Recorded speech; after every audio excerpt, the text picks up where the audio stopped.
الحمد لله الذي فضل عتاق رمضان على غيره من الأكمام، أنزل فيه القرآن هدى للناس وبينات من الهدى والفرقان، غافر الذنب وقابل التوب شديد العقاب الطول، لا إله إلا هو إليه المصير.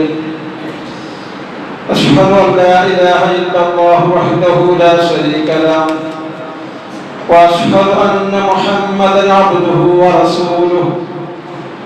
اللهم صل على محمد وعلى آل محمد كما صليت على إبراهيم وعلى آل إبراهيم إنك حميد مجيد. اللهم بارك على محمد وعلى آل محمد كما باركت على إبراهيم وعلى آل إبراهيم إنك حميد مجيد. أما بعد فإن أصدق الكلام كلام الله، وأحسن الهدي هدي محمد صلى الله عليه وسلم، وشر الأمور محدثاتها وكل محدثة بدعة وكل بدعة ضلالة وكل ضلالة في النار.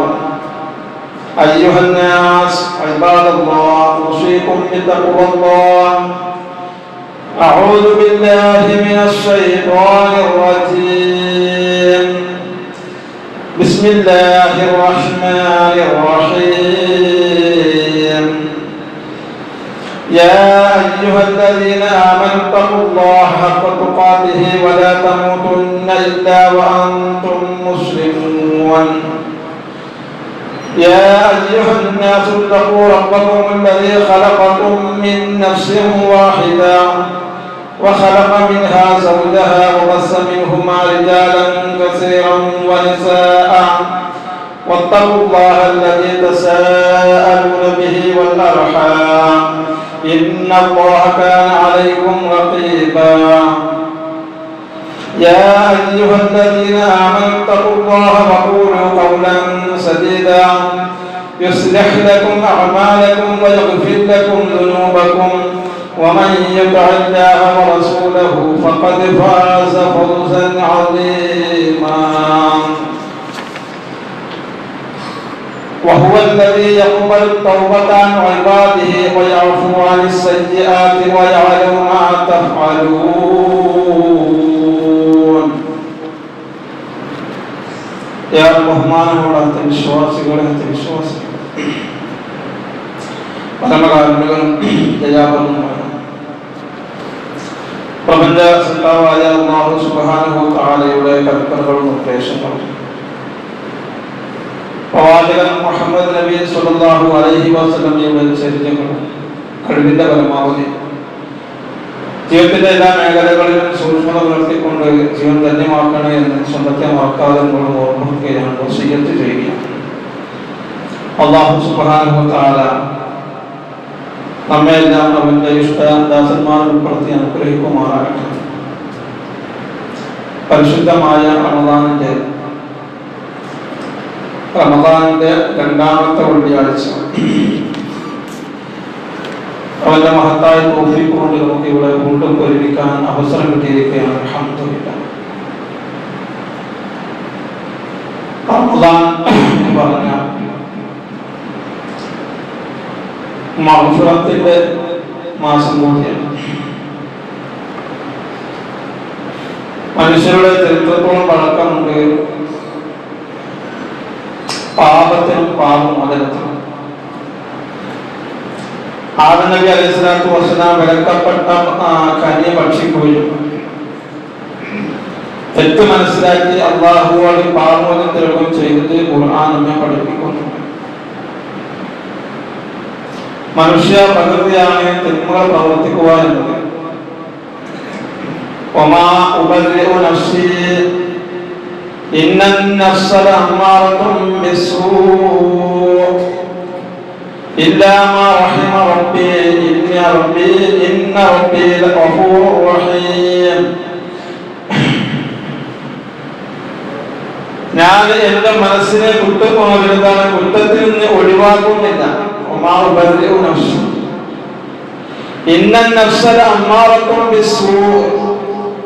തീർച്ചയായും മനസ്സ് ദുഷ്പ്രവർത്തിക്ക് പ്രേരിപ്പിക്കുന്നു തന്നെയാണ്. എന്റെ രക്ഷിതാവിന്റെ കരുണ ലഭിച്ച മനസ്സൊഴികെ കാരണവൻ അധ്യായി കൊടുക്കുന്നവനാണ്, കരുണയുള്ളവനാണ്. യൂസുഫ് നബി അലൈഹി സ്വലാത്തു വസ്സലാം പറഞ്ഞ ഒരു വാചകം, വിശുദ്ധ ഖുർആനിലെ ഒരു വാചകം.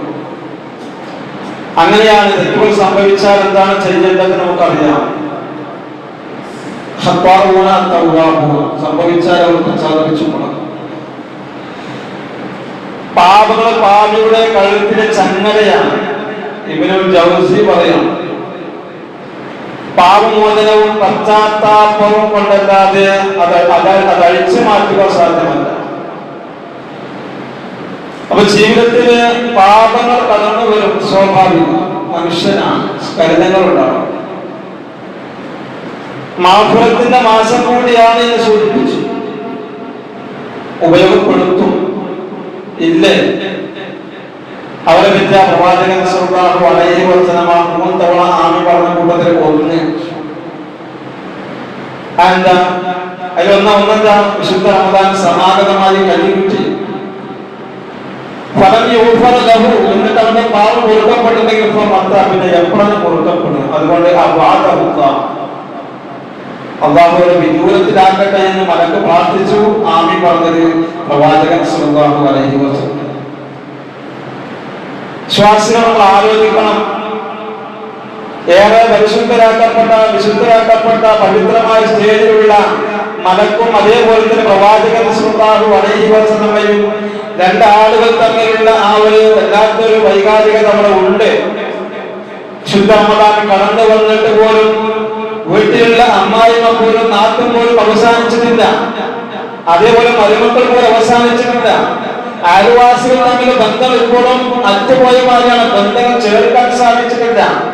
ഉമ്മാനോടും ഉപ്പാനോടും തമ്മിലുള്ള ആ വല്ലാത്ത അടങ്ങാത്ത ഉണ്ടല്ലോ, അവിടങ്ങളിലൊക്കെ ചില വിഭാഗത്തിന് എന്തോ അലർജി പോലെയാണ്, അല്ലെ? അങ്ങനെ കടന്നു വന്നിട്ടുണ്ടെങ്കിൽ ഈ വിശുദ്ധ റമദാൻ അത്തരക്കാർക്കുള്ളതല്ല, അവർക്കുള്ളതല്ല ഈ വിശുദ്ധ റമദാൻ. തമ്മിൽ തെറ്റി നടക്കുന്നവർക്കുള്ളതല്ല ഈ വിശുദ്ധ റമദാൻ. കാരണം എന്താ? അത് സുലഹാക്കാതെ ഈ വിശുദ്ധ റമദാനിൽ കടന്നു വന്നിട്ട് തന്റെ റബ്ബിനോട് ഇസ്തിഗ്ഫാർ തേടുന്നുവെങ്കിൽ ഒരു കാര്യവുമില്ല. അതുകൊണ്ട് അബദഹുല്ല എന്നുള്ള പ്രാർത്ഥിച്ചിട്ടുണ്ട് എങ്കിൽ, അവർ വിദൂരത്തിലാകട്ടെ, നശിക്കട്ടെ, മൂക്ക് കുത്തി വീഴട്ടെ എന്നൊക്കെ പ്രാർത്ഥിച്ചിട്ടുണ്ട് എങ്കിൽ, വിശ്വാസികളെ ആ കൂട്ടത്തിൽ നമ്മൾ പെടാതിരിക്കാൻ എന്ത് ചെയ്യണം? ഈ പറഞ്ഞതൊക്കെ നേരെ ഏൽക്കണം. ഇപ്പോഴും അങ്ങനെയാണ്. മരുമക്കളും പിന്നെ നാത്തുകളും അമ്മായിയും അമ്മോസനും എന്താണ് പരസ്പരം കണ്ടുകൂടാത്ത ഈ വിശുദ്ധ റമദാനിൽ പോലും ഒരു ഗ്ലാസ് ചായ വേണോ, അല്ലെങ്കിൽ എന്തെങ്കിലും ആവശ്യമുണ്ടോ, സ്പെഷ്യലായിട്ട് എന്തെങ്കിലും ഉണ്ടാക്കേണ്ടതുണ്ടോ? അല്ലെ, മകൾ ഉണ്ടാക്കുന്ന എന്തെങ്കിലുമൊക്കെ ഉണ്ടാക്കി കൊടുക്കുന്നു, ഞാൻ എന്തെങ്കിലും ഉണ്ടാക്കി തരേണ്ടതുണ്ടോ എന്നൊക്കെ ആ അമ്മൂസനോടും അല്ലെങ്കിൽ ഉമ്മാനോട് ഉപ്പാനോട് ചോദിക്കാൻ, കെട്ടിയവന്റെ ഉമ്മാനോട് ഉപ്പാനോട് ചോദിക്കാൻ എന്ത് നമ്മൾ മടിക്കണം? ആ ഹുങ്കും അഹങ്കാരവും ആ കരുവുമാണ് നമ്മുടെ മനസ്സിലെപ്പോഴും ഉള്ളതെങ്കിൽ ഈ വിശുദ്ധ റമദാൻ അവർക്കുള്ളതല്ല. മഗ്ഫിറത്തിന്റെ മാസം നമ്മൾ പറയുന്നുണ്ട്, സംശയിക്കാനൊന്നുമില്ല. പക്ഷെ ആ മഗ്ഫിറത്ത് കിട്ടണമെങ്കിൽ എന്ത് വേണം? ഇപ്പുറത്ത് വേറൊന്ന് കടക്കുന്നുണ്ട്. ഒരുപാട് വിഷയങ്ങളുണ്ടാവുമായി ബന്ധപ്പെടുത്തി. അതുകൊണ്ട് വിശ്വാസികളെ ഒന്ന് മനസ്സിരുത്തി തന്റെ റബ്ബിലേക്ക് ഉയർത്തുന്ന കയ്യ് താഴ്ത്തി വെച്ച് സ്വയം ആലോചിക്കുക. ഞാൻ വേറെ ആരോടെങ്കിലും ഇങ്ങനെ പണങ്ങിയിട്ടുണ്ടോ? എന്തെങ്കിലും തെറ്റ് ചെയ്തിട്ടുണ്ടോ? ഏതെങ്കിലും തരത്തിലുള്ള പോരായ്മ ഉണ്ടായിട്ടുണ്ടോ? അത് ആദ്യം തീർക്കുക. എന്നിട്ട് വേണം പുറത്തുലേക്ക് കൈകാർത്തി. ഇല്ലേ, ആ കയ്യിലേക്ക് അവിടെ ഒന്നും തരൂല. കാരണം എന്താ? പ്രാർത്ഥിച്ചു, ആരും പറഞ്ഞു, ആ കൂട്ടത്തിൽപ്പെട്ടവരായി കഴിഞ്ഞാൽ രക്ഷയില്ലല്ലോ. അതുകൊണ്ട് വിശ്വാസികളെ നമ്മളെ മനസ്സിനോട് ചോദിക്കാം, ഇനിയും എന്തിനാണ് നമ്മൾ കറുവാണെങ്കിൽ? ഇനി നമ്മൾ എന്തിനാണ് അഹങ്കരിച്ച് മാറി നിൽക്കുന്നത്? ഇനി നമ്മൾ അഹങ്കാരത്തിന് മൂർത്തിയിലാണ് നമ്മളുള്ളതെങ്കിൽ ഈ വിശുദ്ധ റമദാൻ നമുക്കുള്ളതിലാന്ന് പറയുമ്പോ പിന്നെ എന്തിന് പട്ടിണി കിടക്കണം? എന്തിന് നമ്മൾ പട്ടിണി കിടക്കണം? അതുകൊണ്ട് നല്ലപോലെ ആലോചിക്കാം. റമദാനെ കണ്ടുമുട്ടിയിട്ട് പാപങ്ങൾ കളയാത്തവൻ നശിക്കട്ടെ എന്ന് നബി അലൈഹി സ്വലാത്തു വസ്സലാം ദുആ ചെയ്യുകയും നബി സല്ലല്ലാഹു അലൈഹി വസല്ലമ ആമീൻ പറയുകയും ചെയ്തത് നമ്മൾ കേട്ടു മനസ്സിലാക്കി. അതുകൊണ്ട് വിശ്വാസികളെ ആ റമദാനിലെ വിശ്വാസികളുടെ പാപം കഴിയുകയാണ്. റമദാനിലെ പല കർമ്മങ്ങളിലൂടെയും നമ്മുടെ പാപങ്ങൾ നേടിയെടുക്കാൻ വിശ്വാസികൾ കഴിയും. അത് ഒന്നാണ് ഈ നോമ്പ് തന്നെ.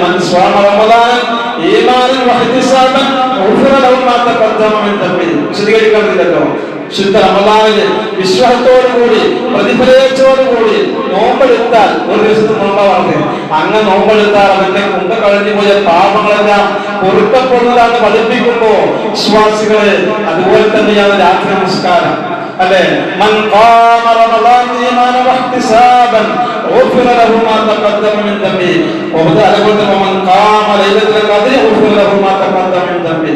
ഖിയാമുൽ ലൈൽ നമസ്കാരം രാത്രി അവസാനത്തെ പത്തക്കാവുമ്പോ മിക്ക പള്ളികളിലും രാത്രി അന്ത്യാങ്ങളുടെ നമസ്കാരമുള്ളത്. നേരത്തെ നമസ്കരിച്ചുകൊണ്ട് അങ്ങനെയുള്ള സൗകര്യം ചെയ്തിട്ട് ചെയ്യുന്നുണ്ട്. എന്നാൽ ആ രാത്രി അന്ത്യാമൽ എഴുന്നേറ്റ് 2 മണിക്ക് എഴുന്നേറ്റ് 2 മണിക്കോ 3 മണിക്കോ എഴുന്നേറ്റുകൊണ്ട് അവർ ഖിയാമിലേക്ക് പ്രവേശിക്കാം. നീണ്ട നമസ്കാരം, അതേപോലെ സ്മൂതികള് റുക്കൂകളെല്ലാം സുദീർഘമായി ആയത്തുകളെ കുറച്ചുകൂടി അധികരിപ്പിച്ചുകൊണ്ട് സുദീർഘമായി നമസ്കരിക്കുന്ന ആ പള്ളികളും സ്ഥലങ്ങളും കാണാൻ സാധിക്കും. നമുക്കിപ്പോഴും അത് ഉൾക്കൊള്ളാനോ അത് സ്വീകരിക്കാനോ സമയം കിട്ടിയിട്ടില്ല, അത് മനസ്സിലാക്കാൻ കഴിഞ്ഞിട്ടില്ല എന്നതാണ് വസ്തുത. അവർ ഒരു കാര്യം കൂടി അടിപൊളി കേൾക്കുകയാണ്.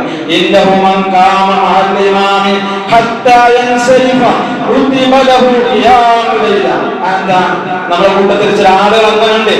8 കാപ്പിയെന്നാൽ പിന്നെ അവർ കെട്ടവിട്ടാണ് പുറത്തു പോകും. എന്ത് നമുക്കത് ബാധകല്ല. ഞാൻ പുറകെ പോയിട്ട് നമസ്കരിക്കണേ. അത്തരം ആൾക്കാർ പറയാതെ ഒന്നുകിൽ ഫുള്ളായിക്കൊണ്ട് പുറകെ നമസ്കരിക്കണം. അല്ലെങ്കിലോ തന്റെ ഇമാമിനെ നിശ്ചയിക്കപ്പെട്ടിട്ടുണ്ടോ ആ ഇമാമിന്റെ കൂടെ പൂർണ്ണമായി നമസ്കരിക്കാം. അത് എന്താ പറഞ്ഞത്? ഇമാമിന്റെ കൂടെ പിന്നെന്താ പറയാ, നമസ്കാരം തുടങ്ങി അദ്ദേഹം സലാം വിട്ടുകൊണ്ട് വരുന്ന അവസാനം വരെയും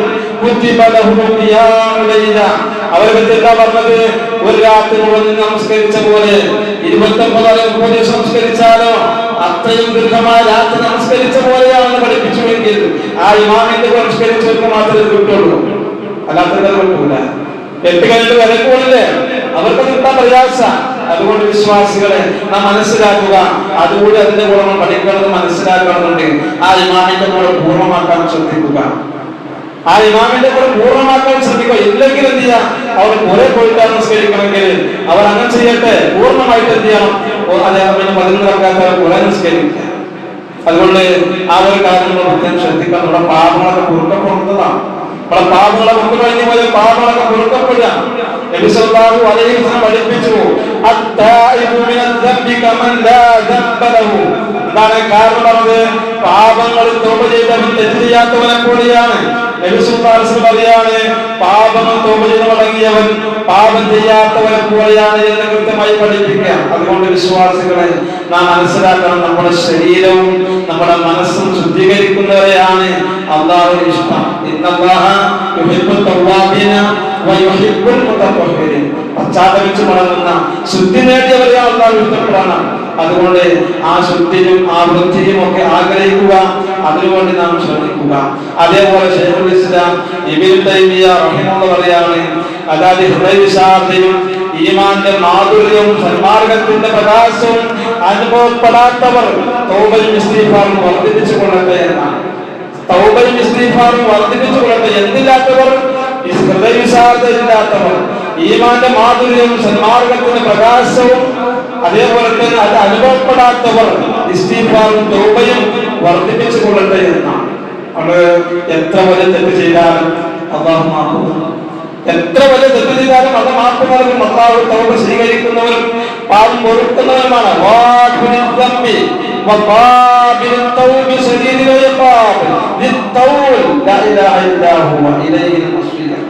പാവം കൊടുക്കുന്നവരും പശ്ചാത്താപം സ്വീകരിക്കുന്നവരും കഠിനമായി ശിക്ഷിക്കുന്നവരും വിപുലമായ കഴിവുള്ളവരും എത്രത്തിന്റെ റബ്ബ്. അതുകൊണ്ട് ആ റബ്ബിനോട് നമ്മൾ എന്ത് ചെയ്യണം?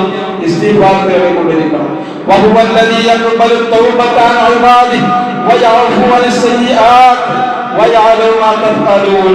അവനാകുന്നു തന്റെ ദാസന്മാരിൽ നിന്ന് പശ്ചാത്താപം സ്വീകരിക്കുന്നവൻ. അതെ, വഹുവല്ലദീ യഖ്ബലു തൗബത അൻ ഇബാദിഹി, അവന്റെ ദുഷ്കൃത്യങ്ങൾക്ക് മാപ്പ് നൽകുകയും ചെയ്യുന്നു. കാരണം എന്താണ്? അവൻ പ്രവർത്തിച്ചു കൊണ്ടിരിക്കുന്ന കാര്യങ്ങളൊക്കെ നന്നായി അറിയുന്നവനാണ് പടച്ച റബ്ബ്. അതുകൊണ്ട് ആ നിരാശ വേണ്ട. ഏത് പാപം പൊറുക്കുന്നവനാണ് നമ്മുടെ റബ്ബ്. റഹ്മത്തില്ല, ആ റബ്ബിന്റെ കാരുണ്യത്തെ തൊട്ട് നിങ്ങൾ നിരാശരാവണ്ട. അത് അല്ലാഹു വിളിച്ചത് എങ്ങനെയാണ്? ഒരു പാപിയാണെങ്കിൽ കൂടെ അല്ല വിളിച്ചെന്താ? യാ ഇബാദിയല്ലദീന അസ്റഫൂ, എന്നോട് സ്വന്തത്തോട് സ്വന്തത്തോട് അക്രമം ചെയ്ത എന്റെ അടിമകളെ അല്ല വിളിച്ചത് സ്നേഹത്തോടു കൂടിയാണ്. എന്റെ അടിമകളെ എന്നാ വിളിച്ചത്? ഈ അക്രമികളെ എന്നല്ല വിളിച്ചത്, പാപികളെ എന്നല്ല വിളിച്ചത്, ദുഷ്ടന്മാരെ എന്നല്ല വിളിച്ചത്. യാ ഇബാദിയല്ലദീന അസ്റഫൂ അലാ അൻഫുസിഹിം, സ്വന്തത്തോട് പാപം ചെയ്തു പോയ എന്റെ അടിമകളെ. അള്ളാന്റെ അടിമകൾ നമ്മള് എത്ര പാപം ചെയ്തവനാണെങ്കിലും, എത്ര കൊടിയ പാപം ചെയ്തവനാണെങ്കിലും, എത്രമാത്രം ക്രൂരമായി മർദ്ദിക്കുന്നവനാണെങ്കിൽ പോലും, തന്റെ മാതാപിതാക്കളെ മർദ്ദിപ്പിക്കുന്നവനാണെങ്കിൽ പോലും, ആ ഉണ്ടെന്ന മകന്റെ പ്രയാസം കടന്നു വരുമ്പോ, ഒരു പോലീസുമായി കടന്നു വരുമ്പോ എന്റെ മോനൊന്നും ചെയ്യല്ല എന്ന് പറയുന്ന ഒരു മാതാവിന്റെയും പിതാവിന്റെയും വികാരമുള്ള വിശ്വാസികളെ, അതിനേക്കാൾ ഒരു വികാരമാണ് അല്ലാഹു സുബ്ഹാനഹു വ തആല നമ്മെ സൃഷ്ടിച്ച, നമ്മുടെ മനസ്സറിയുന്ന ആ റബ്ബ് പറയാണ്, യാ ഇബാദി, എന്റെ അടിമകളെ, അല്ലാഹുവിന്റെ കാരുണ്യത്തെ കൊണ്ട് നിങ്ങൾ നിരാശ വെക്കണ്ട. ആവശ്യമില്ല. കാരണം എന്താ?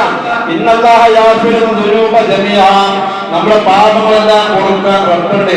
കൂമാരമായി നീ തെറ്റുകൾ ചെയ്താലും നീട്ടുന്ന കൈകൾ തട്ടാത്ത റബ്ബാ. പിന്നെയും ആവശ്യമെന്തുണ്ടെങ്കിലും കുഴയണ്ട, റബ്ബിന്റെ വാതിൽ മുട്ടണം, മടിക്കണ്ട, തുറക്കും ക്ഷണം അത് സോദര വിധിയുള്ളതാ.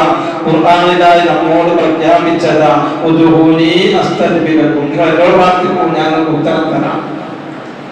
ഇല്ലെങ്കിലോ ഇന്നല്ലദീന യസ്തക്ബിറൂന അൻ ഇബാദതി, പ്രാർത്ഥനയാകുന്ന ഇബാദത്തിൽ നീ എന്നെ വിട്ട് നിങ്ങൾ മാറിയാൽ, അഹങ്കരിച്ച് മാറിയാലോ, സയദ്ഖുലൂന ജഹന്നമ ദാഖിലീൻ, ഇന്നരായിക്കളോ നരകത്തിൽ കടക്കേണ്ടി വരും. യാ മംലിഹി ഹദത അല്ലവദാ വകം മിൻ ഹമ്മിൻ നബിദാ വകുൽനാ അതിയം മുസ്തജിദാ യാ ഹിദ ബദർ ശുഹദാ. അല്ലയോ ബദർ ശുഹദാക്കളെ എന്ന് വിളിച്ചുകൊണ്ട് ഈ വിശുദ്ധ റമദാനിന്റെ 17ാം രാവിൽ നമ്മുടെ സഹോദരങ്ങൾ ചെയ്തുകൊണ്ടിരിക്കുന്ന പ്രവൃത്തി എന്താ? ശിർക്കാണ് ചെയ്യുന്നത്. എന്നിട്ട് ആരെ വിളിക്കുന്നത്? രോഗങ്ങളും പ്രയാസവും ബുദ്ധിമുട്ടുകളും ഉണ്ടായ ആ സ്വഹാബത്തിനെയാണ് വിളിക്കുന്നത്. അവരെ വിളിച്ചുകൊണ്ടാണ് പ്രാർത്ഥിക്കുന്നത്.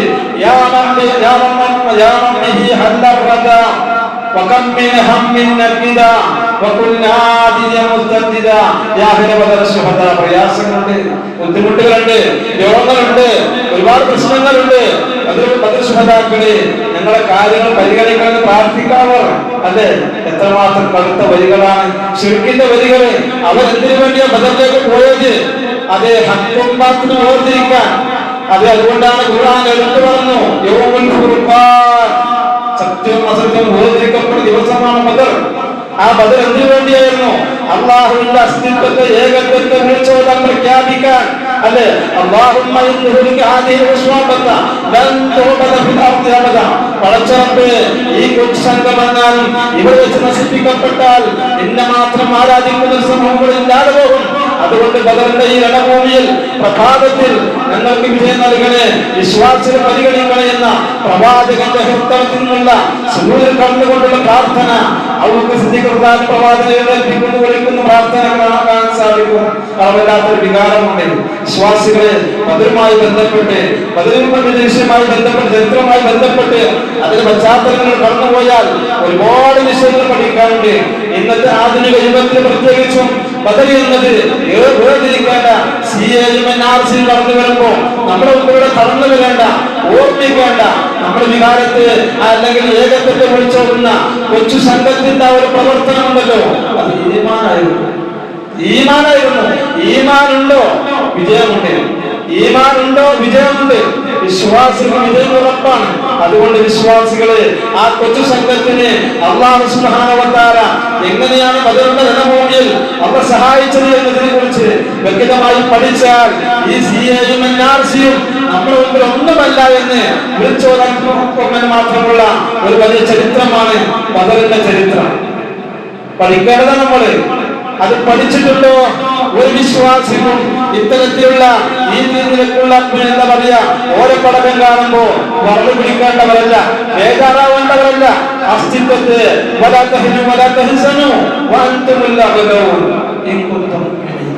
വിശ്വാസികളാണ്. അള്ളാഹുവിന്റെ സഹായം ഉണ്ടാവും. വിഷമിക്കണം, പ്രയാസപ്പെടേണ്ട. റബ്ബിന്റെ സഹായം ഉണ്ടാവും. ഉഹദിന്റെ രണഭൂമി കഴിഞ്ഞ് യുദ്ധം കഴിഞ്ഞ് പ്രവാദി നിരാശയോട് കടന്നു കൊടുത്തു പറയില്ല. ആ പ്രയാസം കണ്ടെന്ന് പറയാണ് ഉന്നതന്മാരാ ആണോ നിങ്ങൾ വിശ്വാസികളാണെങ്കിൽ നിങ്ങൾ ഉന്നതന്മാരാണ് എന്ന് കൃത്യമായി പഠിപ്പിച്ചു കൊടുക്കുന്നുണ്ടെങ്കിൽ ഇതിന് നാം എന്തുപോലെ കാണണം? ഒന്നുമല്ല, അവരെ പരീക്ഷിക്കപ്പെടും, ഉറപ്പിക്കും, എല്ലാം ഉണ്ടാവും, ഒക്കെ കടന്നു വരും. നമ്മളെ പ്രാർത്ഥനകള് ഏറെ പൊന്തേണ്ട ഉയരേണ്ട ഒരു സന്ദർഭത്തിലൂടെയാണ് നമ്മൾ കടന്നു പോകുന്നത്. ഇത്തരം വിഷയങ്ങൾ കടന്നു വരുമ്പോ നേരത്തെ എന്തുപോലെ ഉണ്ടായിരുന്നുവോ അതിനേക്കാളേറെ പ്രതിഷേധിക്കാനും പ്രതിരോധിക്കാനും അതോടൊപ്പം തന്നെ നമ്മുടെ പ്രാർത്ഥന ഉയരാനുള്ള ഏറെ സന്നിഗ്ധമായ ഒരു ഘട്ടം കൂടിയാണ് ഈ വിശുദ്ധ റമദാൻ. വിശ്വാസികളെ അതിനെന്ത് വേണം? നേരത്തെ പറഞ്ഞ കാര്യങ്ങളൊക്കെ വേർതിരിക്കണം. എന്നിട്ട് റബ്ബിലേക്ക് കൈ ഉയർത്തിയാൽ ആ റബ്ബിന്റെ സഹായം ഉണ്ടാവും. അല്ലാഹു തൗഫീഖ് നൽകുമാറാകട്ടെ. വിശ്വാസികൾ അതുകൊണ്ട് നമുക്ക് നിരാശ വേണ്ട. ഇന്നമത്തൗബത്തു അലല്ലാഹി ലില്ലദീന യഅമലൂന സയ്യിഅ യഅമലൂന സുബ്ഹി ജഹാല സുമ്മ യതൂബൂന മിൻ ഖരീബിൻ ഫൗലൈക യതൂബുല്ലാഹു അലൈഹിം. അത് പറയാണ് ഇന്നമത്തൗബ, തീർച്ചയായും ആർക്കാണ് തൗബ എന്ന് പറഞ്ഞത്? അല്ലാഹി ലില്ലദീന യഅമലൂന സുബ്ഹ, ഒരു തിന്മ ചെയ്തു എന്നിട്ടോ അറിവില്ലായ്മ കൊണ്ട് തിന്മ ചെയ്തു പോയി. തൊട്ടടുത്ത നിമിഷം അതിനെ പശ്ചാത്തപിച്ച് മടങ്ങി. അവരുടെ പശ്ചാത്താപം സ്വീകരിക്കുമെന്ന. അതുകൊണ്ട് വിശ്വാസികളെ മാറ്റി വെക്കേണ്ട. വേഗത്തില് ഇപ്പൊ ചെയ്തെത്തുപോയോ ചെയ്തിട്ടുണ്ടോ അവനർത്ഥം നന്മ ചെയ്യാം, പശ്ചാത്തപിച്ച് മടങ്ങിയ. അതുകൊണ്ട് ആ ഒരു കാര്യത്തിൽ ഒരിക്കലും മാറി നിൽക്കേണ്ടതില്ല. എത്രമാത്രം തെറ്റ് ചെയ്താൽ നമ്മൾ കേട്ടൊരു കഥയാണല്ലോ 100 ആളെ കൊന്ന മനുഷ്യന്റെ കഥ. ഇനി അതിനോളം മറ്റു വേറെ പറയാനുണ്ടോ? വിശ്വാസികളെ 100 ആളെ കൊന്നൊരു മനുഷ്യനെ ആലോചിച്ച് നോക്കി. ആ മനുഷ്യരൂപം പുറത്തു കൊടുത്തിട്ടുണ്ടെങ്കിൽ നമ്മൾ എത്രമാത്രം പാപം ചെയ്യുന്നുണ്ടെങ്കിലും ആ റബ്ബിലേക്ക് കൈകൾ ഉയർത്താൻ ഒരു മടിയും കാണിക്കേണ്ടതില്ല. അതുകൊണ്ട് ജീവിതത്തില് നാം ശ്രദ്ധിക്കുക, നമ്മുടെ ജീവിതത്തെ നാം കൃത്യമായി ഉൾക്കൊള്ളുക, ചെയ്തു പോയ തെറ്റുപോലെ ആത്മാർത്ഥമായി തൗബ ചെയ്യാനും പാപങ്ങളെ പാപങ്ങളെ ശുദ്ധീകരിക്കാനും നാം ശ്രദ്ധിക്കുക. ആത്മാർത്ഥമായി തൗബ ചെയ്യുന്നവർ ശ്രദ്ധിക്കേണ്ട ചില കാര്യങ്ങളുണ്ട്. വിശ്വാസികളെ നിങ്ങൾ അല്ലാഹുവിലേക്ക് ആത്മാർത്ഥമായി ഇഖ്ലാസോടുകൂടി നിഷ്കളങ്കമായി കൊണ്ട് പശ്ചാത്തപിച്ച് മടങ്ങുക. എന്താ നിഷ്കളങ്കമായ തൗബ? നിബന്ധന ചെറുതും വലുതുമായ രഹസ്യവും പരസ്യവുമായ എല്ലാ കുട്ടികളും തൗബ ചെയ്താൽ ചെയ്യണം തന്നെ നിർബന്ധമായി. ഒന്ന്, ചെയ്ത തെറ്റിന് പൂർണ്ണമായി മുക്തനാവുക. തെറ്റ് ചെയ്തുകൊണ്ടിരിക്കുമ്പോ പശ്ചാത്താപത്തിന് യാതൊരു പ്രസക്തിയുമില്ല. അതുകൊണ്ട് തന്നെ ഒന്നാമതായി ചെയ്ത തെറ്റിൽ നിന്ന് പൂർണ്ണമായും മുക്തനാകണം, പൂർണ്ണമായും ഒഴിവായിരിക്കണം. തെറ്റിൽ നിന്ന് ഒഴിവാക്കുന്നത് അള്ളാഹുവിന് വേണ്ടിയാവണം, അഥവാ അവനെ ഭയന്നുകൊണ്ടാകണം. അതാണ് പറഞ്ഞത്, പാപങ്ങൾക്ക് യഥാർത്ഥ പ്രതിവിധി അള്ളാഹുവിന്റെ കൂടെ തോപ കൊണ്ടും പാവം ഉപയോഗിച്ചുകൊണ്ടും അതിൽ പിന്നെ സത്യസന്ധത പുലർത്തിക്കൊണ്ടുമായിരിക്കണം. അതുകൊണ്ട് ഒന്നാമത്തത് ചെയ്ത തെറ്റിന് പൂർണ്ണമായും ഒഴിവായിരിക്കണം. 2, ചെയ്ത തെറ്റിനെ ഓർത്ത് ആത്മാർത്ഥമായി കരയാം. അല്ലെ, ചെയ്ത തെറ്റിനെ ഓർത്ത് ആത്മാർത്ഥമായി ഖേദിച്ചാൽ മാത്രമേ തോപത്ത് പ്രസക്തിയുള്ളൂ. ജനങ്ങളെ സ്ഥിതി സമ്പാദിക്കാനോ ആക്ഷേപത്തിൽ രക്ഷപ്പെടാനോ മറ്റോ ഉള്ള ഖേദ പ്രകടനമല്ല ആവശ്യം. അത് അങ്ങനെയായാൽ തോപയായി പരിഗണിക്കപ്പെടുകയില്ല. ഖേദം അള്ളാഹുവിന് വേണ്ടി മാത്രമായിരിക്കും. മൂന്നാമത്തെ തെറ്റിലേക്ക് ഒരിക്കലും മടങ്ങുകയില്ലെന്ന് ഉറച്ച് തീരുമാനിക്കണം. തെറ്റ് ചെയ്തു, പശ്ചാത്തപിച്ചു മടങ്ങി, അതിന് മുക്തനായി പ്രാർത്ഥിച്ചു, ഒന്നും തെറ്റ് ചെയ്താലോ മൂന്നാമത്തെ കാര്യം തെറ്റുകളിലേക്ക് ഇനി ഒരിക്കലും മടങ്ങുകയില്ലെന്ന് എന്ത് ചെയ്യണം? ഉറച്ച് തീരുമാനിക്കണം. അതാണ് മൂന്നാമത്തെ കാര്യം. നാളെ അല്ലെങ്കിൽ ഇന്നോ നാളെ അങ്ങനെ അവസരം കിട്ടിയാൽ ഉള്ളും മതത്തിലേക്ക് മടങ്ങണമെന്നാണ് വിചാരിക്കുന്നെങ്കിലോ അതുകൊണ്ട് കാര്യമില്ല. അതുകൊണ്ട് തൗബ ചെയ്യുന്നവൻ ഇനി ഒരിക്കലും തനിക്ക് സംഭവിച്ചു പോയ തെറ്റിലേക്ക് മടങ്ങുകയില്ലെന്ന് ദൃഢനിശ്ചയം ഉണ്ടാവണം. ഈ തീരുമാനവും ആർക്കു വേണ്ടിയായിരിക്കണം? അള്ളാഹ്ക്ക് വേണ്ടിയായിരിക്കണം. ഇങ്ങനെ ഈ 3 നിബന്ധന കൃത്യമായി പാലിച്ചുകൊണ്ട് ആത്മാർത്ഥമായി പശ്ചാത്തപിച്ചാൽ നാം ചെയ്തു പോയ ഏത് പാപം പുറത്തു തരാൻ അള്ളാഹു കാത്തിരിക്കുകയാണ്. അന്നീ അനൽ ഗഫൂറുർ റഹീം, എന്റെ അടിമകളെ അറിയിക്കുക, സന്തോഷ വാർത്ത അറിയിക്കും, പ്രധാനം അറിയിക്കുക. എന്താണ്? എന്റെ റബ്ബ് അതിയായി ഓർക്കുന്നവരും കരുണാമയന്മാരെന്ന് കൃത്യമായി പഠിപ്പിച്ചു കൊടുക്കുക. അതുകൊണ്ട് വിശ്വാസികളെ, രാവിലെ തെറ്റ് ചെയ്ത ആള് വൈകുന്നേരം സമയത്ത് തന്റെ റബ്ബിലേക്ക് പശ്ചാത്തലിച്ച് മടങ്ങിയാൽ, അതേപോലെ വൈകുന്നേരം തെറ്റ് ചെയ്ത ആള് രാവിലെ പ്രഭാതമാകുമ്പോഴേക്ക് പശ്ചാത്തലിച്ച് മടങ്ങിയാൽ ആണോ അവരൊക്കെ എന്താ പറയുന്നറിയോ? അല്ലാഹു ഹത്താ തത്ലുഅ അശംസു മിൻ മഗ്രിബിഹാ, അല്ലാഹു ഈ സന്ദർഭങ്ങളെല്ലാം കാത്തിരിക്കുക, നമുക്ക് വേണ്ടി കാത്തിരിക്കുക, നമുക്ക് വേണ്ടി കാത്തിരിക്കുക. അതിനാൽ എപ്പോൾ നാം എന്ത് ചെയ്യുക? തൗബ ചെയ്യുക. യാ അയ്യുഹന്നാസ്, മനുഷ്യരെ, തൂബൂ ഇലല്ലാഹി, അല്ലാഹുവിലേക്ക് പശ്ചാത്തലിച്ച് മടങ്ങുക. ഫഇന്നി അതൂബു ഫിൽ യൗമി ഇലൈഹി മിഅത മറ, ഞാൻ തന്നെ ഒരു ദിവസത്തിൽ 100 തവണ അല്ലാഹുവിലേക്ക് പശ്ചാത്തലിച്ച് മടങ്ങുന്നുണ്ട് എന്നാണ് പ്രവാചകൻ സ്വല്ലല്ലാഹു അലൈഹി വസല്ലമ നമ്മെ പഠിപ്പിച്ചത്. അതുകൊണ്ട് നമ്മുടെ ജീവിതത്തിൽ ഇസ്തിഗ്ഫാർ വർദ്ധിപ്പിക്കുക, എല്ലാ സമയങ്ങളിലും കൃത്യമായി ഓർക്കുക, ആ റബ്ബിനെ ഓർത്തുകൊണ്ട്, പാപങ്ങൾ ഓർത്തുകൊണ്ട്. ഈ തെറ്റ് ചെയ്തിട്ടില്ലെങ്കിലും ഞാൻ ശുദ്ധനാണെന്ന് വിചാരിച്ച് നടക്കില്ല, തെറ്റ് ചെയ്തിട്ടില്ലെങ്കിൽ പോലും ഇസ്തിഗ്ഫാർ വർദ്ധിപ്പിക്കുക. കാരണം എന്താ? അത് അള്ളാഹുവിന്റെ അടുക്കലുള്ള ഒരുപാട് സഹായങ്ങൾ കിട്ടാൻ, അള്ളാഹുവിന്റെ റഹ്മത്ത് ലഭിക്കാൻ, അള്ളാഹുവിന്റെ ബറക്കത്ത് ലഭിക്കാൻ, സുരക്ഷിതത്വം കിട്ടാൻ, ഒരിക്കൽ ഇനി അത്തരം തെറ്റുകളിലേക്ക് മടങ്ങിപ്പോകാതിരിക്കാനുള്ള ഒരു വലിയ പോംവഴി കൂടിയാണ് ഇസ്തിഗ്ഫാർ എന്നുള്ളത്. അതിനെ ദൃഢീകരിക്കാൻ, അതിൽ ഉറച്ചു നിൽക്കാൻ, അത്തരം ദിക്റുകളും അതേപോലെ തന്നെ ആ നിലക്കുള്ള പ്രാർത്ഥന ഉപയോഗപ്പെടുത്താൻ നാം ശ്രമിക്കുക. ഈ വിശുദ്ധ റമദാൻ പശ്ചാത്താപത്തിന്റെ തൗബയുടെ ഇസ്തിഗ്ഫാറിന്റെ മാസമാണെങ്കിൽ വിശ്വാസികളെ നേരത്തെ പറഞ്ഞ വിഷയങ്ങളെല്ലാം ഒഴിവാക്കിക്കൊണ്ടായിരിക്കണം ആ ഇസ്തിഗ്ഫാറിലേക്ക് നമ്മൾ പ്രവേശിക്കേണ്ടത്. ഇല്ലെങ്കിൽ അതുകൊണ്ട് യാതൊരു ഗുണവുമില്ല, ഫലവുമില്ല. അള്ളാഹുവിന്റെ പ്രവാചകൻ പറഞ്ഞ ആ പ്രാർത്ഥനയിലേക്ക് നമ്മൾ കടന്നിരും. അത് വരാതിരിക്കാൻ നാം ശ്രദ്ധിക്കുക. അള്ളാഹു സുബ്ഹാനഹു വ തആല നമ്മുടെ ജീവിതത്തെ ശുദ്ധീകരിച്ച് മുന്നോട്ട് പോകുന്ന യഥാർത്ഥ മേഖലയിൽ അഥവാ സ്വർഗത്തിന്റെ വഴിയിലേക്ക് എത്തിപ്പെടുന്ന അത്തരം നല്ല സന്ദർഭങ്ങൾ നൽകി നമ്മെ അനുഗ്രഹിക്കുമാറാകട്ടെ. അഖൂലു ഖൗലി ഹാദാ അസ്തഗ്ഫിറുല്ലാഹ ലി വലക്കും വസ്തഗ്ഫിറുഹു.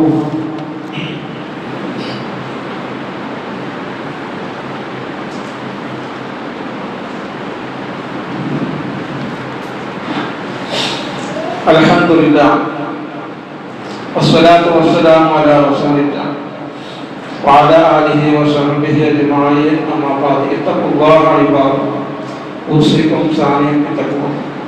ഒരിക്കൽ കൂടി അല്ലാഹുവിന്റെ വിധിയെ പോലെ സൂക്ഷിക്കണമെന്ന് ഓർമ്മ വിശ്വാസികളാണ്. പരിശുദ്ധ റമദാൻ നേരത്തെ ഞാൻ സൂചിപ്പിച്ചൊരു കാര്യം, കഴിഞ്ഞ വെള്ളിയാഴ്ച പ്രവാചകൻ സല്ലല്ലാഹു അലൈഹി വസല്ലമയുടെ പ്രത്യേകതയായി അജ്വദുൻ നാസ് ധർമ്മം കൊടുക്കുന്ന വിഷയത്തിൽ കാത്തിനേക്കാൾ വേഗത, എത്രമാത്രം ശക്തമായ സ്വതന്ത്ര കൊടുക്കുന്ന വിഷയത്തിൽ ഇവരായിരുന്നു. അതേപോലെ തന്നെ നമ്മൾ മനസ്സിലാക്കിയിരിക്കുന്ന റമദാന്റെ മുമ്പ് ഒരു മാസം പറ്റി സകാത്തുമായി ബന്ധപ്പെട്ട ഒരു വിഷയം അവതരിപ്പിച്ചു. റമദാൻ മാത്രം അവതരിപ്പിക്കുന്ന വിഷയമല്ല എന്നുകൊണ്ട് മാത്രം. എന്നാൽ നമ്മളൊക്കെ ചെയ്യുന്നത് ശുദ്ധ റമദാനിലാണ് ആ ഒരു കാര്യം കൂട്ടമായി കൊണ്ട് ചെയ്യാറുള്ളത്. ഇൻഷാ അല്ലാഹ് നമ്മുടെ വിഹിതം അത് വ്യക്തമായി കണക്കാക്കി അതിന്റെ ഓഹരി ആ ആളുകളിലേക്ക് എത്താനുള്ള ആ ഒരു ശ്രദ്ധയും അതേപോലെ തന്നെ ആ ഒരു ജാഗ്രത നമുക്കുണ്ടാവണം. നമ്മുടെ സമ്പത്ത് അഥവാ അർഹതപ്പെട്ട സമ്പത്ത് നമ്മുടെ കരങ്ങളിൽ വന്നു കഴിഞ്ഞാൽ നമ്മുടെ ഭക്ഷണവും നമ്മുടെ ആഹാരപാനീയവും നമ്മുടെ വേഷഭൂഷാദികളും നമുക്കൊന്ന് ഊണമൊക്കെ എവിടേക്ക് എത്താനുള്ളത് വിശദീകരിക്കേണ്ടതില്ലോ, ഹറാമിലേക്കാണ് കടന്നു പോകുന്നത്. അതുകൊണ്ട് ആ ഒരു വിഷയത്തിന്റെ ഗൗരവത്തെ നിസ്സാരമായി കാണാതിരിക്കുക. വിശുദ്ധ ഖുർആനിൽ അടിക്കടി ഉണർത്തിയ ഒരു കാര്യം കൂടിയാണ്. ഇസ്ലാമിലെ പഞ്ചസ്ഥലപ്പെട്ടതാണ്, മൂന്നാമത്തേതാണ് സക്കാത്ത്. ആ വിഷയത്തെ നമ്മൾ അങ്ങനെ തന്നെ കാണാം. നോമ്പ് സക്കാത്ത് കഴിഞ്ഞിട്ടാണ് നോമ്പ്. അപ്പൊ സക്കാത്തിന് പരിഗണിക്കാൻ നേരെ മുമ്പിലേക്ക് കടക്കുന്നത് അത് വിശ്വാസിക്ക് യോജിച്ചില്ല. അവന്റെ ഇസ്ലാമിന്റെ 5 തൂണിൽ ഒരു തൂണിൽ അവർ അപൂർണമായി കടക്കുകയാണ് എന്ന് മനസ്സിലാക്കുക. അതിന്റെ ഗൗരവത്തെ നിസ്സാരമായി കാണാതിരിക്കുക. ആ പരലോകത്ത് മനുഷ്യക്ക് വിജയമാകുന്ന കാര്യം കൂടിയാണ്. ഈ ലോകത്ത് തന്നെ എന്താണ് അതില്ലെങ്കിൽ മഴ ഇല്ലാതെയാകുമെന്നൊക്കെ പഠിപ്പിക്കുന്നില്ല, നമ്മൾ അനുഭവിച്ചുകൊണ്ടിരിക്കുന്നുണ്ട്. രാവിലത്തെ ചെറിയൊരു ചാർജ് എന്തോ ഒരു വ്യത്യാസം എന്നൊക്കെ നമ്മൾ പറഞ്ഞിരുന്നു. മുമ്പ് കഴിഞ്ഞുപോയി പ്രവാചകന്മാർക്കൊക്കെ ഉണ്ടായിരുന്നതാണ് സക്കാത്തുമായി ബന്ധപ്പെട്ട നിസ്കാരവുമായി ബന്ധപ്പെട്ടൊക്കെ. നമുക്ക് മാത്രമുള്ളതല്ല. അതുകൊണ്ട് തന്നെ നാം മനസ്സിലാക്കണം, അത് കൊടുക്കുന്നവർക്ക് ഒരിക്കലും നാം ആദം കാണിച്ചുകൂടാ. അവിടെ ഏറെ നാം ശ്രദ്ധിക്കേണ്ട വിഷയമാണ്. അള്ളാഹുവിന്റെ അള്ളാഹുക്ക് നൽകിയ സമ്പത്ത് അത് ചെലവഴിക്കുന്നിടത്ത് അവിടെ എന്താ വിഷയം ചെലവഴിക്കുന്നിടത്ത് ഒരിക്കലും ആര് വിശപ്പിന് മുക്തനായോ മുതനായോ അവരാണ് വിജയികൾ എന്ന് പറഞ്ഞില്ലേ. അതുകൊണ്ട് എന്ന് പറഞ്ഞില്ലേ, നിങ്ങളെ കൊണ്ട് കഴിയുന്ന രൂപത്തിൽ അത് അള്ളാഹുവിനെ സൂക്ഷിക്കുമെന്ന് പറഞ്ഞു. അതുകൊണ്ട് അള്ളാഹു നമുക്ക് നൽകിയ സമ്പത്ത് അതിന്റെ വാർഷികം കണക്കാക്കി ചെലവ് കഴിഞ്ഞ് മിച്ചമുള്ളതിൽ സക്കാത്ത് കൊടുക്കാൻ നാം ശ്രദ്ധ വെക്കുക. അതുപോലെ തന്നെ ഉൽപ്പന്നങ്ങളുടെ കാര്യത്തിലും അങ്ങനെ തന്നെയാണ്. അതിന്റെ വളവെടുപ്പ് കാര്യങ്ങളാണ് അത് കൊടുക്കേണ്ടത്. ആ ഒരു ശ്രദ്ധ ഉണ്ടാവണം. കൊടുക്കുന്നില്ലെങ്കിൽ അത് ഇസ്ലാമിക ഭരണകൂടമാണെങ്കിൽ പിടിച്ചു വാങ്ങും. യുദ്ധ പ്രഖ്യാപനമുണ്ട്. അവർക്ക് പല കാലത്ത് പറഞ്ഞില്ലേ, നമസ്കാരത്തിന്റെയും ജക്കാത്തിന്റെയും ഇടയിൽ ആറ് വേർതിരിവ് കാണിക്കുന്നുവോ ഞാൻ അവരോട് യുദ്ധം ചെയ്യുന്ന വലിയ വലിയ പ്രതിസന്ധികൾ നടന്നുകൊണ്ടിരിക്കുന്ന സമയത്ത് അവർക്ക് പറഞ്ഞ പ്രഖ്യാപനം പ്രവാചകൻ വെട്ടാത്തിൽ നോക്കാനാണെങ്കിൽ ശരി പോലും അതിനുവേണ്ടി ഞാൻ യുദ്ധം ചെയ്ത് പഠിപ്പിച്ചുകൊണ്ടെങ്കിൽ അതിന്റെ ഗൗരവത്തെ തന്നെയാണ് വിശ്വാസികളെ അത് സൂചിപ്പിക്കുന്നത്. അതുകൊണ്ട് അത് നാം കൊടുക്കുന്ന കാര്യത്തിൽ ഒരിക്കലും അമാന്തി കാണിക്കാതിരിക്കുക. അതുകൊണ്ട് തന്നെ അവിടെ പിന്നെ ഇഹത്തിൽ നമുക്ക് നേരത്തെ പറഞ്ഞ വളർച്ചയുണ്ടാവും, നാശനഷ്ടങ്ങൾ പരീക്ഷണമുണ്ടാവും, മരണസമയത്ത് നമ്മൾ വരവിക്കും, അത് കാര്യമില്ലാതെ പോകും, മനുഷ്യരവർക്കും അത് പ്രശ്നമായി തീരും. അവിടെ നമ്മുടെ കഴുത്തിലത് വിട്ടു പഠിപ്പിച്ച് മേത്തക്കത് ഒട്ടുമെന്ന് പറഞ്ഞു. അതേപോലെ തന്നെ അതുമായി ബന്ധപ്പെട്ട് ഒരുപാട് വിഷയങ്ങൾ അല്ലാഹു സുബ്ഹാനഹു വ തആല വിശുദ്ധ ഖുർആനിലും പ്രവാചകന്റെ ഹദീസിലും വിശദീകരിച്ചതാണ്. അതുകൊണ്ട് ആ ഒരു കാര്യങ്ങൾ പ്രത്യേകം ശ്രദ്ധിക്കുക, അതിന്റെ ഗൗരവത്തെ മനസ്സിലാക്കുക. അതോടൊപ്പം ഞാൻ സ്വതക്കായി ഞാൻ സൂചിപ്പിച്ചു, അള്ളാഹുവിന്റെ മാർഗത്തിൽ ഈ സന്ദർഭത്തിൽ ഒരുപാട് ക്യാൻസർ രോഗികൾ അതുമായി ബന്ധപ്പെട്ട സെന്ററുകളുണ്ട് നമ്മുടെ കേരളത്തിൽ.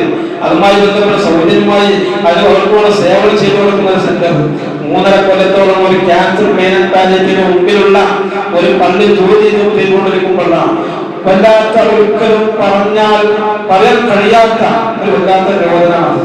ആ രോഗികളെ തന്നെ കടന്നു വരുമ്പോഴാണ് ഒരു മാനസികാവസ്ഥ. വായുവിടെ ഭക്ഷണം കഴിക്കാൻ കഴിയാതെ ശ്വാസം ആലോചിച്ചു പോകും. അതായത് മലം പോകേണ്ടത് ഭാഗം നമുക്കറിയാം, പക്ഷെ വായുവിടെ മലം ഛർദ്ദിക്കുന്നു. വായുവിടെ മലം ഛർദ്ദിക്കുന്നു രോഗികൾ, ക്യാൻസർ രോഗികൾ. ആ വളം അടച്ചിരിക്കുക, വായുവിടെ അവർ വിസർജിക്കുന്നു. ക്യാൻസർ രോഗികൾ അവരൊക്കെ പരിചരിക്കുന്ന വായുകൾ കടന്നു ചെല്ലുമ്പോ അവർക്ക് ആ രോദനം ആ ഒരു കരച്ചിനെ വളർത്തി ഒരിക്കലും സഹിക്കാൻ കഴിയില്ല. എത്ര ചെറിയ കുട്ടികൾ മുതൽ പ്രായവ്യത്യാസമില്ലാത്തവർ. ഈ അടുത്ത് 16 വയസ്സുള്ള 2 കുട്ടികളെ കുറിച്ച് കിഡ്നി മാറ്റി വെക്കണം ഒരു കുട്ടിയെ കുറിച്ച് ഞാൻ ഇപ്പൊ കേട്ട വാർത്ത. ആ കുട്ടിക്ക് പിന്നെ അപസ്മാരമുണ്ട്, അതേപോലെ BP കൂടുതലാണ്. 15 ലക്ഷം കിഡ്നി മാറ്റി വെക്കാൻ ആവശ്യപ്പെട്ടിട്ടുണ്ട്. പക്ഷെ BPയുടെ പ്രശ്നവും അപസ്മാരത്തിന്റെ പ്രശ്നം വരാതാകാണെങ്കിലോ അത് ലക്ഷണം അറിയാൻ ചാൻസ് ഉണ്ട്. 16 വയസ്സാണ്, +1 പഠിക്കുന്ന കുട്ടിയാണ്, ഒരു പെൺകുട്ടിയാണ്. നേരത്തെ കിട്ടിയ കേസ് അത് 16 വയസ്സാണ്, അത് ആൺകുട്ടിയാണ്. എന്റെ കൂടെ പഠിച്ച ഒരു സുഹൃത്തിന്റെ മകനും കൂടിയാണ്. ആലോചിച്ച് നോക്കി, 15 ലക്ഷമാണ്. എത്ര ക്യാൻസർ രോഗികൾ, അതുപോലെ കിഡ്നി മാറ്റി വെക്കേണ്ട ഒരുപാട് ആളുകൾ ഇവരുടെ പ്രശ്നമായിട്ട് നേരാകെ നീര് വന്നുകൊണ്ട് പ്രയാസപ്പെട്ടുകൊണ്ടിരിക്കുന്നവർ വിശ്വാസികൾ അവിടങ്ങളിലേക്കെല്ലാം ഒരുപാട് ആളുകൾ ആവശ്യപ്പെട്ടുകൊണ്ട് വരും. നമ്മൾ വിശുദ്ധ റമദാൻ അകമഴിഞ്ഞുകൊണ്ട് സഹകരിക്കാൻ നാം ശ്രദ്ധിക്കുക. നമ്മുടെ സമ്പത്തിന്റെ വിഹിതം ആ ഒരു മേഖല ശ്രദ്ധിച്ചുകൊണ്ട് മുന്നേറുക. അള്ളാഹു നമുക്ക് നൽകിയതിനെ നൽകേണ്ടതിടത്തിൽ നൽകിയില്ല എങ്കിൽ അത് നമ്മെ അള്ളാഹു പരീക്ഷണത്തിന് വിധേയമാക്കും. അതിന്റെ ഗുണം പറഞ്ഞ് സമ്പത്തും സന്താനവും പരീക്ഷണം. അത് പരീക്ഷണത്തിനാണ് നമ്മൾ കേൾക്കുന്നത്. അത് എങ്ങനെ ചെലവഴിക്കുന്നുണ്ടോ, അള്ളാഹുവിന്റെ മാർഗത്തിൽ ചെലവഴിക്കുന്നുണ്ടോ പരീക്ഷിക്കാൻ വേണ്ടിയിട്ടാണ്. അതുകൊണ്ട് ആ പരീക്ഷണത്തിന് ഇതെന്റെ റബ്ബ് എന്നെ ഏൽപ്പിച്ചതാണ്, എന്റെ കയ്യിൽ പരീക്ഷണത്തിൽ തന്നതാണ്, ഇത് ഞാൻ എങ്ങനെ ചെലവഴിക്കുന്നുണ്ടെന്ന് പരീക്ഷിക്കാനാണ് എനിക്ക് തന്നതിന്റെ ഉത്തമ ബോധ്യത്തോടു കൂടി അത് ആ റബ്ബിന്റെ മാർഗത്തിൽ കൊടുക്കാൻ നാം ഏറെ ശ്രദ്ധ വെക്കുക. വിശ്വാസ ക്വാളിറ്റി അതാണ്.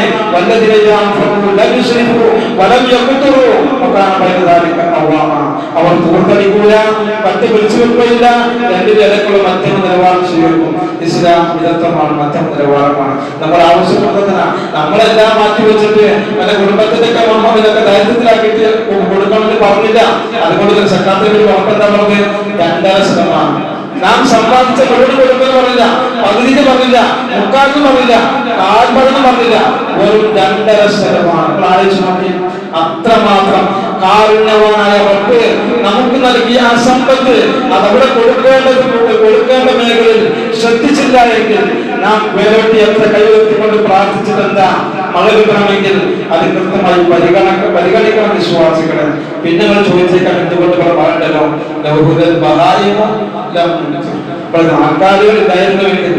നാൽക്കാലികളില്ലായിരുന്നുവെങ്കിൽ, യതീമുകളില്ലായിരുന്നുവെങ്കിൽ, വൃദ്ധന്മാരില്ലായിരുന്നുവെങ്കിൽ, വിധവകളില്ലായിരുന്നുവെങ്കിൽ നിങ്ങൾക്ക് ആ മഴ കിട്ടൂല. അവരൊക്കെ പ്രാർത്ഥന നടത്തുന്നുണ്ട്. അതുകൊണ്ട് വിശ്വാസികളെ പിന്നെ അവരെ നമ്മളിങ്ങനെ കൂടാനെങ്കിൽ ആസുഖരുടെ പോകണമെങ്കിൽ അതൊരിക്കലും നമ്മൾ പ്രതീക്ഷിക്കാറില്ല. അത് കൊടുക്കേണ്ട അർത്ഥം വിട്ടേണ്ട അർത്ഥമുള്ളതിനെ തന്നുകൊണ്ടിരിക്കുന്നു എന്ന് മനസ്സിലാക്കുക. അതുകൊണ്ട് ജീവിതത്തിലെ ആ സാമ്പത്തിക മേഖലയിൽ വിശുദ്ധി നാം കൃത്യമായി ഈ സന്ദർഭത്തിൽ മനസ്സിലാക്കുകയും ഉൾക്കൊള്ളുകയും ചെയ്യുക. മലക്കുള്ള നല്ല പ്രാർത്ഥന നമുക്ക് ലഭിക്കും കൊടുത്താൽ. അതുകൊണ്ട് ആ മലക്കുള്ള പ്രാർത്ഥന ലഭിക്കുന്ന ആളുകൾ പെടാൻ നാം ശ്രമിക്കുക. അങ്ങനെയുള്ള അള്ളാഹു നമുക്ക് നൽകിയ സമ്പത്ത് അവന്റെ മാർഗത്തിൽ ചെലവഴിക്കാൻ നാം ഏറെ ശ്രദ്ധ വെക്കുക. ഇരട്ടിയായി നമുക്ക് ലഭിക്കും. ശുദ്ധീകരണം ഉണ്ടാവും, പരീക്ഷണങ്ങളെ തടുക്കും, ഈമാന് വർദ്ധിക്കും, മനസ്സ് ബാധപ്പെടും. അതേപോലെ തന്നെ നമ്മുടെ സൗഭാഗ്യത്തെ നിരീക്ഷിക്കുന്ന മേഖലകൾ ഉണ്ടാകും.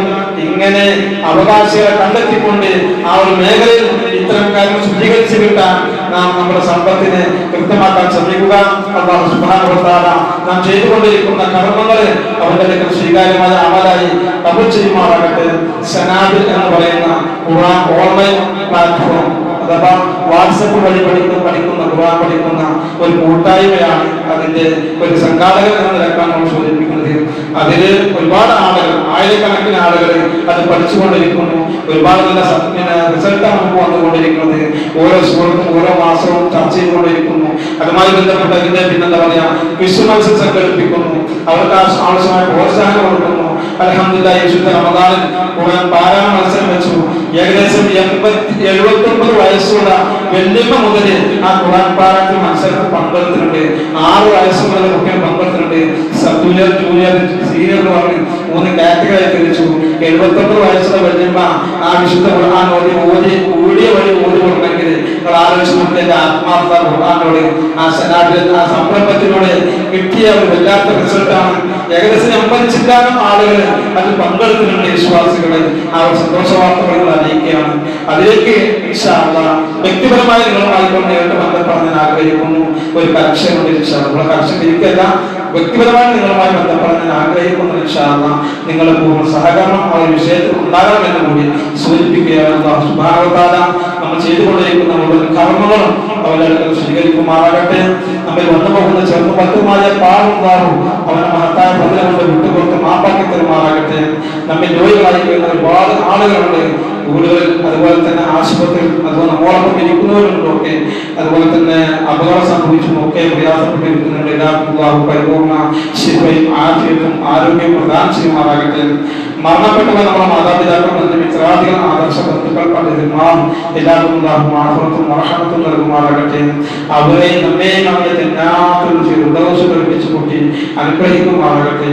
اللهم اغفر للمؤمنين والمؤمنات والمسلمين والمسلمات الأحياء منهم والأموات إنك مجيب الدعوات وقاضي الحاجات.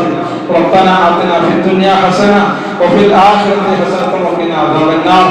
اللهم أجرنا من النار، اللهم أجرنا من النار، اللهم أجرنا وأجر والدينا من النار. اللهم أعز الإسلام والمسلمين وأذل الشرك والمشركين ودمر أعداءنا وأعداءك وأعداء الدين. اللهم انصر إخوان المسلمين في كل مكان الذين يجاهدون لإعلاء كلمة لا إله إلا الله. اللهم انصر إخواننا في فلسطين. اللهم أنجل المستضعفين في المؤمنين في غزة. اللهم منزل الكتاب ومجري السحاب وحاسم الأحزاب اهزمهم وانصرنا عليهم. ربنا اغفر لنا ولإخواننا الذين سبقونا بالإيمان ولا تجعل في قلوبنا غلا للذين آمنوا ربنا إنك رؤوف رحيم. ربنا تقبل منا إنك أنت السميع العليم وتب علينا إنك أنت التواب الرحيم آمين آمين برحمتك يا أرحم الراحمين والحمد لله رب العالمين.